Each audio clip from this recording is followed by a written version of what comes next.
केंद्रीय पेंशन लेखा कार्यालय सीपीओ ने एक आदेश जारी किया और इस आदेश के द्वारा पेंशन भोगियों को सावधान किया। सीपीओ ने कहा कि हमारे ध्यान में आया है कि आपराधिक central pension outsourcing office CPO Bikaji complex नई दिल्ली के अधिकारियों के भेष में धोखाधड़ी कर रहे हैं। वे पेंशन भोगियों से सीपीओ के अधिकारी के भेष में संपर्क कर रहे हैं और ये आपराधिक व्हाट्सएप और ईमेल के या एसएमएस के माध्यम से पेंशन भोगियों को फॉर्म भरवा रहे हैं और धोखा कर रहे हैं। यदि ये फॉर्म नहीं भरते तो अगले महीने से पेंशन भुगतान रोक दिया जाता है। तो साथियों, अगर आप ये वीडियो जरूर देख रहे होंगे किसी भी माध्यम से, अगर आपके पास ये वीडियो आई है तो बिल्कुल सही वीडियो पर आप आए हैं, क्योंकि इस समय की जो मेन स्थिति है अपराध को लेकर, वो कहीं ना कहीं उसके झांसे में पेंशन भोगी सबसे ज्यादा आते हैं। चाहे आप किसी भी प्रकार से मान लीजिए, लेकिन आपके साथ धोखा हो जाता है, चाहे अनजाने में हो चाहे जानबूझकर आपने किया हो। जानबूझकर मैं क्यों बोल रहा हूं, यानी कि आप सब कुछ जानते हुए भी कि कोई भी एसएमएस या कोई भी कॉल आपके पास फर्जी आता है, या आपको कोई रिचार्ज का ऑप्शन दिया जाता है कि आप जो है इस पर रिचार्ज कीजिए, या ऐसे काफी सारे कंटेंट आपके सामने डेली के डेली आते होंगे। तो सभी पेंशन भोगियों को, पूरे देश को ये वीडियो क्यों सुननी जरूरी है, मैं आपको कुछ ऐसे पॉइंट बताऊंगा जिसके आधार पर आप ये मान सकते हैं कि हमारी जो मानसिकता है उसको वे कैसे टारगेट करते हैं। चलिए साथियों, मैं आपको बताता हूं कि ये जो वीडियो है वो आखिर क्यों और किस प्रकार आपके लिए बेनिफिट वाली हो सकती है।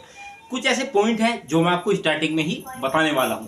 पहले मैं बात करूंगा, अगर फर्स्ट नंबर की बात करता हूं तो पेंशन भोगियों के लिए सतर्कता संदेश है, वो क्या होगा उसके बारे में चर्चा करेंगे। दूसरे नंबर पर बात करूंगा व्यक्तिगत जानकारी साझा न करें, और तीसरे नंबर पर बात करूंगा जागरूक रहें और सुरक्षित रहें, ये सबसे मेन होगा। और चौथे नंबर पर फर्जीवाड़े की पहचान आप कैसे कर सकते हैं। पांचवें नंबर पर क्या करें यदि आपके साथ धोखाधड़ी या शिकार हो जाते हैं।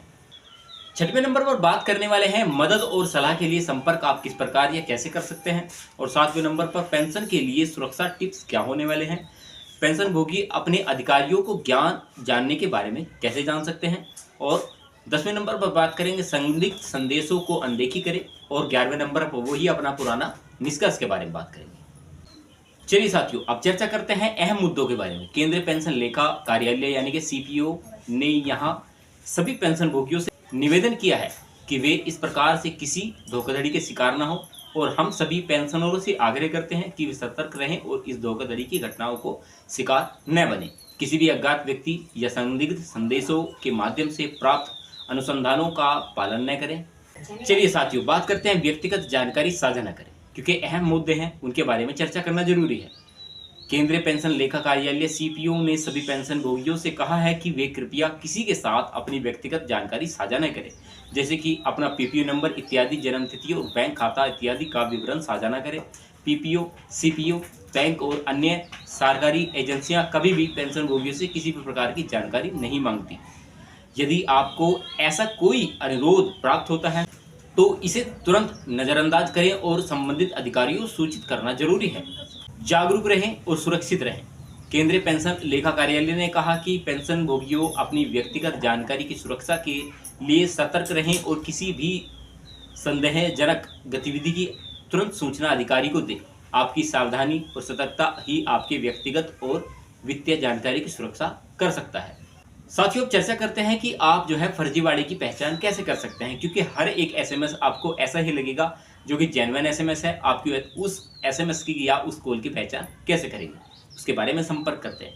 अनपेक्षित संपर्क, यदि आपको व्हाट्सएप, ईमेल और एसएमएस के माध्यम से अनपेक्षित संपर्क किया जाता है तो सतर्क रहें।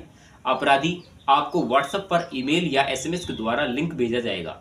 ईमेल या एसएमएस के द्वारा लिंक भेजेंगे, लेकिन आप बिना जांच पड़ताल किए उस लिंक को क्लिक नहीं करेंगे। व्यक्तिगत जानकारी की मांग, सीपीओ ने कहा कि हम पेंशन भोगियों से किसी भी प्रकार की जानकारी फोन पर नहीं मांगते। कोई भी वैध संगठन आपसे व्यक्तिगत जानकारी साझा करने का अनुरोध नहीं करेगा। दावा या धमकी के बारे में, यदि कोई आपसे इस तरह आपके मोबाइल नंबर पर कोई लिंक भेजे, तुरंत फॉर्म भरने के लिए कहे या तुरंत कार्रवाई करने का भुगतान करें, या जो आपकी पेंशन है उसे रोकने की धमकी दे, तो धोखाधड़ी आपके साथ हो सकती है। चलिए अब हम इसमें चर्चा करते हैं कि क्या करें यदि आपके साथ धोखाधड़ी या शिकार हो जाते हैं। बाई चांस गलती से आपने कर दिया तो उसके लिए आप क्या कर सकते हैं। रिपोर्ट करें। अगर आप इस तरह से किसी भी धोखाधड़ी के शिकार हो जाते हैं तो ऐसे में आप संबंधित अधिकारी को तुरंत रिपोर्ट करेंगे, संपर्क करें। इसके साथ ही आपका अपने बैंक या सीपीओ कार्यालय में सीधा संपर्क करेंगे। यदि आपको किसी प्रकार की शंका हो तो आप अपने संबंधित बैंक या सीपीओ कार्यालय से सीधा संपर्क कर सकते हैं। सीपीओ के वास्तविक संपर्क विवरण की पुष्टि करें और किसी भी संदिग्ध संपर्क से बचें। पेंशनरों के लिए सुरक्षा टिप्स क्या हैं? अपने दस्तावेज सुरक्षित करें। अपने पेंशन से संबंधित सभी दस्तावेजों को जानकारी सुरक्षित रखें। सुरक्षित पासवर्ड उपयोग करें। अपने बैंक खाते और अन्य महत्वपूर्ण सेवाओं के लिए मजबूत पासवर्ड का उपयोग करें। कभी भी एक ऐसा कोई पासवर्ड ना बनाएं जो कि आपके नाम से, आपकी मोबाइल नंबर से या आपके फैमिली मेंबर के नाम से बनता हो। तो ऐसे सभी पासवर्ड या फिर ऐसे सभी दस्तावेज किसी भी साइट पर अपलोड करने से पहले या कोई भी बनाने से पहले अगर जिसने बना रखे हैं इस प्रकार के, अपने कोई पासवर्ड बना रखा है, यूपीआई आईडी बना रखा है, तो उसे तुरंत चेंज करें, क्योंकि ऐसे फ्रॉड काफ़ी देखने के लिए मिल रहे हैं। संदिग्ध गतिविधियों पर नज़र रखें। अपने बैंक खाते और पेंशन स्टेटमेंट की नियमित जांच करते रहें ताकि आपके साथ कोई फ्रॉड ना हो पाए। बैंक का स्टेटमेंट फ्री होता है और आप उसे किसी भी मोबाइल ऐप के द्वारा ना करें। मैं आपको यही सलाह दूंगा, जिस भी बैंक में आपका अकाउंट है तो आप उसके जो बैंक का जेन्युइन अकाउंट है, यानी कि जो बैंक आपको प्रोवाइड करता है, केवल उसी के माध्यम से आप उसे जांच पड़ताल करें। अन्य किसी भी थर्ड पार्टी ऐप से, कोई भी प्ले स्टोर से ऐसा कोई ऐप डाउनलोड ना करें जो कि फर्जीवाड़े को सपोर्ट करता हो, यानी कि थर्ड पार्टी को सपोर्ट करता है, क्योंकि आपका जो डाटा है वो कहीं ना कहीं बेच सकता है। पेंशन धारकों को इस प्रकार की धोखाधड़ी से बचने के लिए जागरूकता फैलाना बेहद ज़रूरी है। अपने परिवार, दोस्त और अन्य पेंशनरों के साथ इस जानकारी को साझा करें ताकि वे सतर्क रहें और सावधान रहें। इस मामले में जितनी जागरूकता पेंशन भोगी को होगी उतना ही बचाव इसका हो पाएगा। इसलिए हम इस मामले को सभी पेंशन भोगियों के साथ साझा कर रहे हैं। पेंशन भोगी अपने अधिकारों को जाने। पेंशन भोगी पेंशनरों को यह समझना चाहिए कि उनके अधिकारी क्या करते हैं या उनके अधिकार क्या होते हैं और वे किस प्रकार की जानकारी किस किस के साथ साझा करने के लिए बाध्य नहीं है।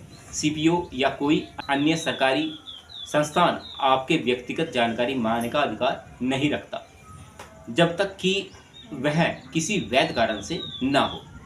समझे मेरी बात? यानी कि जब तक आप खुद ईपीएफओ ऑफिस में या अपने पीपीओ ऑफिस में अगर पीपीओ नंबर आपका हुआ है या कुछ भी ऐसी जानकारी जो आपको चाहिए या आप खुद से देना चाहते हैं, तो आप सीधा सीधा ऑफलाइन ही जाकर, यानी कि कार्यालय में जाकर ही उस चीज़ के बारे में संपर्क करें। वो ज़्यादा बेनिफिट वाला होगा और उस चीज़ से ज़्यादा बेनिफिट आप ले सकते हैं। काफ़ी सारे ऐसे सवाल हैं जो मेरे वीडियो में आते हैं और काफ़ी सारे ऐसे सवाल भी आते हैं जो कि एक असमंजस में डाल देते हैं, क्योंकि ये जो मैं आपको बता रहा हूँ, सारी बातें जो मैं आपको बताने का प्रयास कर रहा हूँ, वो कहीं ना कहीं आपसे या आपके उन पेंशन धारकों से रिलेटेड है या आपके उस एक साइबर फ्रॉड से रिलेटेड है जो किसी के साथ भी धोखाधड़ी हो सकता है। चलिए साथियों, अब चर्चा करते हैं संदिग्ध संदेशों को अनदेखी कैसे करें। यदि आपको कोई संदिग्ध संदेश प्राप्त होता है तो उसे अनदेखी करें और तुरंत संबंधित अधिकारी को सूचित करें। इस प्रकार के संदेश का उद्देश्य केवल धोखाधड़ी करना होता है और उन्हें अनदेखा करना ही सबसे अच्छा उपाय है। साथियों, अब संपर्क करते हैं निष्कर्ष के बारे में। अंत में मेरा एक ही मकसद रहता है जो है निष्कर्ष, क्योंकि अगर मैं उस चीज़ के बारे में नहीं बात करूं आपसे तो उस प्रकार को आप नहीं समझ सकते। अनजाने में बहुत सारे पेंशनभोगी इस तरह से धोखाधड़ी के शिकार हो चुके हैं। उनकी गाड़ी कमाई एक चुटकी में ही उनके बैंक खाते से खाली हो चुकी है। धोखाधड़ी की इन घटनाओं से बचने के लिए सतर्क रहें और आपकी जानकारी को सुरक्षित रखें। किसी भी संदेहजनक गतिविधि की तुरंत सूचना दें और सरकारी दिशा निर्देश का पालन करें। आपकी सुरक्षा और जागरूकता ही इस धोखाधड़ी से बचाने का प्रयास आपको कर सकती है। जितना भी मैंने आपको बताने का प्रयास किया है वो कहीं ना कहीं केवल और केवल एक जागरूकता के या कि आप मान सकते हैं कि एजुकेशन पर्पस के हिसाब से मैंने सारी की सारी वीडियो बनाने का प्रयास किया। काफ़ी सारे ऐसे एसएमएस हैं जो कि ये पूछते हैं कि अगर हमारे साथ फ्रॉड हुआ है तो हम अपने पैसे की रिकवरी कैसे कर सकते हैं। देखिए, सबसे पहला तरीका मैंने आपको जो बताया 10 के 10 पॉइंट आपको ऐसे बताए जिससे आप ये मानकर चलिए कि अगर आप इन 10 के 10 नियमों का पालन करते हैं तो आपको कभी भी धोखाधड़ी का शिकार नहीं होना पड़ेगा। अगर दूसरा नंबर पॉइंट आता है कि आपके साथ फ्रॉड हो चुका है, यानी कि फ्रॉड आपके साथ हो चुका है, तो उसके लिए आप क्या कर सकते हैं।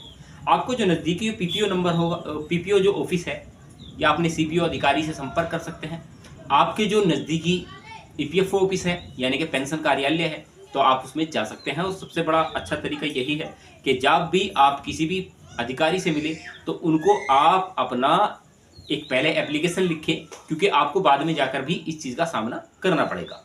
कि आप पहले से ही इस चीज़ की तैयारी करें कि उस चीज़ के बारे में पहले ही आप ये नोट कर लें कि मेरा मेरा ये जो पीपीआर नंबर ये है और मेरा बैंक अकाउंट नंबर ये है, मेरा यूएन नंबर ये है और इस प्रकार से हमारे साथ धोखा हुआ है। किस तारीख को हुआ, बैंक स्टेटमेंट आप निकाल कर रखें, बैंक स्टेटमेंट भी उसमें लगाना ज़रूरी है। काफ़ी सारे ऐसे डॉक्यूमेंट्स भी हैं जो कि आपसे मांग सकते हैं, लेकिन जो मेन है वो केवल और केवल सबसे मेन चीज़ है जो आपका हाथ से लिखा हुआ लेटर पैड होगा, यानी कि जिसमें आप अपनी जानकारी दे सकते हैं। उससे क्या होगा कि वो जो अधिकारी होगा जिसके आप संपर्क करेंगे तो वो अधिकारी आपकी जांच पड़ताल जरूर करेगा। ऐसे काफ़ी सारे सवाल हैं जो कर्मचारियों के मन में गूंजते होंगे और काफ़ी सारे कर्मचारी ऐसे हैं जो लगातार ये सवाल उठाते हैं, लगातार ये बात करते हैं और लगातार ये बोलते हैं कि सर हमारे साथ धोखा हुआ है, आप इसके लिए क्या कर सकते हैं। सबसे अच्छा तरीका यही है जो मैं आपको बता रहा हूँ। आपको जो पेंशन का जो पैसा गया है या जा सकता है, सतर्कता बहुत जरूरी है। और अगर अभी तक आपने चैनल सब्सक्राइब नहीं किया तो ऐसी नॉलेजेबल वीडियो और ऐसा एक चैनल जो आपको सतर्कता और सावधानी के बारे में हमेशा बताता रहता है और पेंशन के मुद्दों के बारे में आपको हमेशा तत्पर रहता है, तो ऐसा चैनल आपसे मिस हो सकता है, न जाने कब भविष्य में आपसे मुलाकात हो। तो ऐसा चैनल सब्सक्राइब करना बहुत जरूरी है और वीडियो को जितना हो सके, जितने लोगों तक हो सके उतने लोगों तक पहुंचाने की कोशिश करें, क्योंकि सतर्कता और संपर्क ऐसी चीज है, चाहे आप इस वीडियो को अपने व्हाट्सएप स्टेटस पर लगाएं, चाहे फेसबुक पर शेयर करें, चाहे कहीं भी शेयर करें, लेकिन अगर आपकी जागरूकता के कारण किसी का भी भला हुआ तो आप ये मानकर चलिए आपने वो काम किया है जो कि मैं इस वीडियो के बनाने के बाद भी नहीं कर सकता। आपका एक शेयर बहुत मेन और मायने रखता है। आप ये वीडियो मेरे कहने से एक बार शेयर जरूर करना। आपने अंत तक वीडियो देखी उसके लिए बहुत बहुत धन्यवाद है और लास्ट तक वीडियो में बने रहने के लिए धन्यवाद। आशा करता हूँ चैनल सब्सक्राइब आप अभी तक कर चुके होंगे। तो चलिए साथियों, मिलते रहेंगे आपसे ऐसे ही नॉलेजेबल मुद्दे के साथ। तब तक के लिए नमस्कार, जय हिंद, वंदे मातरम।